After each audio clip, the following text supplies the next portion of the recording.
په عربي او اسلامي هیواد کې داسې څه شوي چې د مسلمانانو غبرګونونه یې راپارولي دي. نن درته مفید معلومات لرم. تمه ده تر پایه یې وګورئ او زما چینل در سره سبسکرایب کړئ.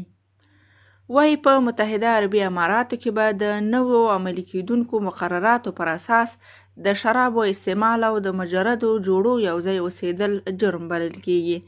د متحده عربي اماراتو حکومت په یوه تازه اقدام کې په دغه هیواد کې د خلکو لپاره شخصي ازادۍ اعلان کړي چې پر اساس به یې د ناواده شوو جوړو یوځای ژوند کول، د الکولو پر ځای د محدودیتونو کمول او د ناموسي قتلونو جرم ګڼل پکې شامل دي.